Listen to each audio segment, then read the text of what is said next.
we still have Richard Weber here today with us, and we are over at the Alltech Arena, and you've got a little demonstration going on here for us. Yeah, this is just something that your viewers can do on their own. If you've got a nice planter and you've got a party or you got some company coming over, these are these really cool. They look like wooden, but they're actually cast stone. So they weigh about 300 pounds each. They're really cool, but they look like a wooden box that is not going to ever decompose.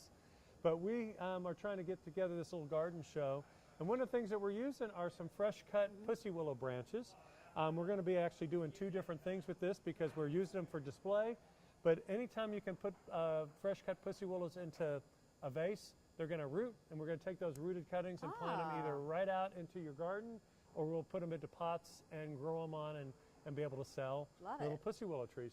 These were just harvested this morning out at Springhouse. Most people don't realize that pussy willow is a native plant. So it's a native Kentucky plant. Grow very, very well in any kind of wet areas. So we've just cut these. We've just put them down here. I've kind of sunk a little glass container here where we can hold some moisture. All they have to do is be in water or in wet, moist soil, and they'll root that way. One of the tricks to these, right now, this is what they're doing out in the landscape. So they're just showing a little bit of silver. If you're going to grow them or try to root them, you always have to keep them constantly moist until those roots develop. But what will happen is that those little silvery buds will continue to bloom, and if you want to suspend them at that state, you need to take them out of the water. So basically, you're not going to be able to grow them and keep them in the same state. So right now, I'm wanting them to force a little bit more out. Once they are fully to the silver point, if this show is still going on, we'll take the water out, withhold the water from them, and then they'll just dry like that. And if you dry them like that, they'll last for years and years and years in that suspended state with that real pretty so then take them inside and use them, and in your decorating. In the decorating forever. We're going to let these just continue that natural cycle. These will turn into kind of a really big, fluffy, yellowish flower with tons of pollen. So they go very quickly from that fuzzy, really cute stage to a pretty messy, kind of nasty stage. So anyway, we're just going to put these in here and then surround them with some of the bulbs. And, and what people don't see here is that, they might think this is a fairly deep container, and it is. But you actually use some, empty pots to build it up and not have to use so much of the bark mulch. Right, and then we'll top it off with the bark mulch down in there. We might put something for a little contrast in there, but I really like having the pansies in there.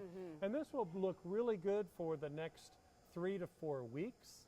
The bulbs, of course, you might have to change them out. So you might not even if you had soil in here, you might not even take them out of this.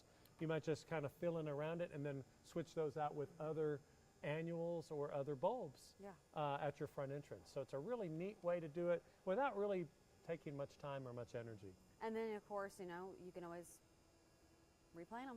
Yep, that's exactly so you're right. Put these out in the garden. Especially these that we just talked about. So you're going to have some fragrance from those, because I love the way those smell. Exactly. And then you're going to have some longevity too, and being able to, because your pansies aren't going to come back, but yeah, I love it. So, and then maybe even. And then you'll have some of these that will root, and you plant them out in your yard, and then you'll have tons to harvest next year.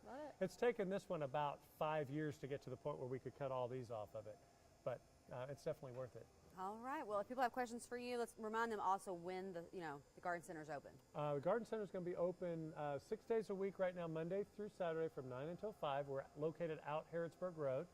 1st of April, we'll be open 7 days a week. So. All right. We can't wait.